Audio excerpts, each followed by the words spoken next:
ರಿಸರ್ವೇಶನ್ಗೆ ಒಂದು ಹಿಸ್ಟ್ರಿ ಇದೆ. 1992ಕ್ಕೆ ಎಲ್ಲ ಸ್ವತಂತ್ರ ಬಂದ ನಂತರ ಅನೇಕ ಸರ್ಕಾರಗಳು ಮಹಿಳಾ ಸಬಲೀಕರಣಕ್ಕೆ ಅದರದೇ ಆದ ಯೋಗದಾನವನ್ನು ಕೊಟ್ಟಿದೆ. ಅದು ವೈಯಕ್ತಿಕ ಆಗಿರ್ಬೋದು, ಆರ್ಥಿಕ ಆಗಿರ್ಬೋದು, ಕಾನೂನಾತ್ಮಕವಾಗಿರ್ಬೋದು. ಆದರೆ ಯಾರು ಕೂಡ ಆಡಳಿತಾತ್ಮಕವಾಗಿ ಮಹಿಳೆಯ ಸಬಲೀಕರಣಕ್ಕೆ 1992ರವರೆಗೆ ಯಾರೂ ಕೂಡ ಒತ್ತನ್ನು ಕೊಟ್ಟಿಲ್ಲ. 1992ಕ್ಕೆ ಪಂಚಾಯತ್ ರಾಜ್ ಅಧಿಕಾರ ವಿಕೇಂದ್ರೀಕರಣದ ಸಮಯದಲ್ಲಿ ನಮ್ಮ ಸ್ಥಳೀಯ ಸಂಸ್ಥೆಗಳಿಗೆ ಅಂದರೆ ನಗರಸಭೆ, ಗ್ರಾಮ ಪಂಚಾಯತ್, ಜಿಲ್ಲಾ ಪಂಚಾಯತಿ ಈ ಎಲ್ಲ ಸ್ಥಳೀಯ ಸಂಸ್ಥೆಗಳ ಚುನಾವಣೆಗೆ 33% ಮೀಸಲಾತಿಯನ್ನ ರಾಜೀವ್ ಗಾಂಧಿ ಇದ್ದಾಗ ತಂದಿದ್ರು. ಆ ನಂತರ 1996 ದೇವೇಗೌಡರು ಪ್ರಧಾನಿಯಾದಂತಹ ಸಂದರ್ಭದಲ್ಲಿ ಈ ಮಹಿಳಾ ಬಿಲ್ ಅಂದ್ರೆ 33% ಲೋಕಸಭೆ, ರಾಜ್ಯಸಭೆ, ವಿಧಾನ ಸಭೆಗಳಿಗೆ ಅಂದ್ರೆ ಸ್ಟೇಟ್ ಬಾಡೀಸಿಗೆ ಈ ಒಂದು 33% ಮಹಿಳಾ ಮೀಸಲಾತಿಯನ್ನು ಕೊಡಬೇಕೆನ್ನುವ ಒಂದು ಬಿಲ್ ಅನ್ನ ತಂದರು. ಯಾರು? ದೇವೇಗೌಡರ ಕಾಲಕ್ಕೆ 1999. ಆಗ ಕಾಂಗ್ರೆಸ್ ಎಷ್ಟು ಸಂಖ್ಯೆ ಇತ್ತು? ವಿರೋಧ ಪಕ್ಷದಲ್ಲಿ 146 ಎಂಪಿಗಳಿದ್ರು. ಹೊರಗಿನಿಂದ ಆ ಸರ್ಕಾರಕ್ಕೆ ಸಪೋರ್ಟ್ ಕೊಡುವಂತ ಕಾಂಗ್ರೆಸ್ ಅವತ್ತು ಬಿಲ್ ಬಿದ್ದೋಯ್ತು. ಆ ಬಿಲ್ಗೆ ಒಂದು ನ್ಯಾಯ ಕೊಡುವಂತ ಕೆಲಸವನ್ನ ಅವತ್ತು ಮಾಡಲಿಲ್ಲ. ಆ ನಂತರ ಬಂದಂತವರು ಅಟಲ್ ಬಿಹಾರಿ ವಾಜಪೇಯಿ ಅವರು. ಅಟಲ್ ಬಿಹಾರಿ ವಾಜಪೇಯಿ ಅವರ ಸರ್ಕಾರ ಬಂತು. ನಾನು ಅಟಲ್ ಬಿಹಾರಿ ವಾಜಪೇಯಿ ಅವರನ್ನು ಅಭಿನಂದಿಸ್ತೇನೆ. ಯಾಕೆಂದ್ರೆ ಅವರಿಗೆ ಸಿಕ್ಕಿದಂತ 5 ವರ್ಷದ ಅವಧಿಯಲ್ಲಿ 4 ಬಾರಿ ಈ ಬಿಲ್ ಅನ್ನು ತರುವಂತ ಪ್ರಯತ್ನವನ್ನು ಅವರು ಮಾಡಿದ್ರು. ತಂದಿದ್ರು ಪ್ರಯತ್ನ ಬಿಲ್ ಅನ್ನು ತಂದಿದ್ರು.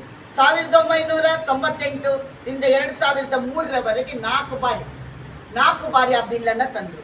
ಫಸ್ಟ್ ಯಾವಾಗ ತಂದ್ರು? ಡಿಸೆಂಬರ್ 14, 1998ಕ್ಕೆ ತಂದ್ರು.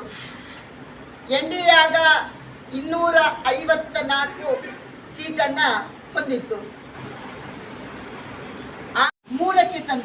ಮೂರಕ್ಕೆ ತಂದಾಗ ಕೂಡ ಅದು ಆ ಬಿಲ್ ಬಿದ್ದು ಹೋಗುವಂತ ಕೆಲಸ ಆಯಿತು. 4ಕ್ಕೆ ನಮ್ಮ ಅಟಲ್ ಬಿಹಾರಿ ವಾಜಪೇಯಿ ಅವರ ಸರ್ಕಾರ ಕೊನೆಗೊಂಡಿತ್ತು. ಅಂದ್ರೆ ಇತಿಹಾಸದ ಇದರಲ್ಲಿ 4 ಬಾರಿ ಈ ಬಿಲ್ ಅನ್ನು ತರುವಂತ ಪ್ರಯತ್ನವನ್ನು ಭಾರತೀಯ ಜನತಾ ಪಕ್ಷದ NDAಯ ಸನ್ಮಾನ್ಯ ಅಟಲ್ ಬಿಹಾರಿ ವಾಜಪೇಯಿ ಅವರು ಮಾಡಿದ್ರು. ಆ ನಂತರ ಏನಾಯ್ತು? ನಮ್ದೊಂದು ಕನಸಿತ್ತು. ಯಾಕೆಂದ್ರೆ ಬಹಳ ನೋವಿಂದ ಹೇಳಬೇಕಾಗಿದೆ, ಇವತ್ತು ಮಹಿಳೆಯರು ಸಮಾಜದಲ್ಲಿ 50% ನಾವಿದ್ರೂ ಕೂಡ ಇನ್ನೂ ಕೂಡ ನಾವು ಮಹಿಳಾ ಮೀಸಲಾತಿ ಕೊಡಿ ಅನ್ನೋ ಕೂಗನ್ನ ಸ್ವತಂತ್ರ ಬಂದು ಇಷ್ಟು ವರ್ಷ ಆದ್ರೂ ಕೂಡ ನಾವು ಹಾಕ್ಬೇಕಂತ ಆದ್ರೆ ನಮ್ಮನ್ನ ಮಹಿಳೆಯರನ್ನ ಇವರು ಯಾವ ಮಟ್ಟದಲ್ಲಿ ತಿಳ್ಕೊಂಡಿದ್ದಾರೆ ಎನ್ನುವ ಚಿಂತನೆಯನ್ನ ಈ ದೇಶದಲ್ಲಿ ಇರ್ತಕ್ಕಂಥ ಮಹಿಳೆಯರು ಮಾಡಬೇಕಾಗಿದೆ. ಯಾಕೆಂದ್ರೆ ಅಟಲ್ ಬಿಹಾರಿ ವಾಜಪೇಯಿ ಇದ್ದಾಗ ನಮ್ಮ ಭಾರತೀಯ ಜನತಾ ಪಕ್ಷಕ್ಕೊಂದು ಕನಸಿತ್ತು, ಖಂಡಿತ ಆಗ್ತದೆ ಅಂತ ಮಹಿಳೆಯರಿಗೆ. ಕೊನೆಗೆ ಏನಾಯ್ತು? ಆಗ ಇನ್ನೂ ಕನಸು. ನೆಕ್ಸ್ಟ್ ಬಂದವರು UPA ಸರ್ಕಾರ, ಸೋನಿಯಾ ಗಾಂಧಿ ಅವರೊಬ್ಬರು ಮಹಿಳಾ ಅಧ್ಯಕ್ಷೆ. ನಮ್ಗೆ ಖಂಡಿತ ಅನಿಸ್ತಿತ್ತು, ಖಂಡಿತ ಮಹಿಳಾ ಅಧ್ಯಕ್ಷರು ಮಾಡಿಯೇ ಮಾಡ್ತಾರೆ, ಅದಕ್ಕೆ ನಾವೊಂದು ಹೋರಾಟವನ್ನೇ ಮಾಡೋಣ ಅಂತ ಬಹುಶಃ ಇತಿಹಾಸದಲ್ಲಿ ಬಹಳ ದೊಡ್ಡ ಹೋರಾಟವನ್ನ ದೆಹಲಿಯ ರಾಮ್ಲೀಲಾ ಮೈದಾನದಲ್ಲಿ ಸುಷ್ಮಾ ಸ್ವರಾಜ್ ಅವರು ಮತ್ತು ಕಿರಣ್ ಮಹೇಶ್ವರಿ ಇವತ್ತು ಇಬ್ಬರು ಕೂಡ ನಮ್ಮ ಜೊತೆ ಇಲ್ಲ. ಆ ಇಬ್ಬರ ಕೂಡ ನೇತೃತ್ವದಲ್ಲಿ 1 ಲಕ್ಷಕ್ಕಿಂತ ಹೆಚ್ಚು ಮಹಿಳೆಯರು, ಬಹುಶಃ ಅದೊಂದು ನಾನು ಕರ್ನಾಟಕದಿಂದಲೇ ನಾವು 1075 ಜನ ಆ ಒಂದು ಹೋರಾಟಕ್ಕೆ ಭಾಗವಹಿಸಿದ್ದೇವೆ. ಕೋಲಾರದಿಂದ ಕೂಡ ಬಂದಿದ್ದಾರೆ ಹೆಣ್ಮಕ್ಕಳು.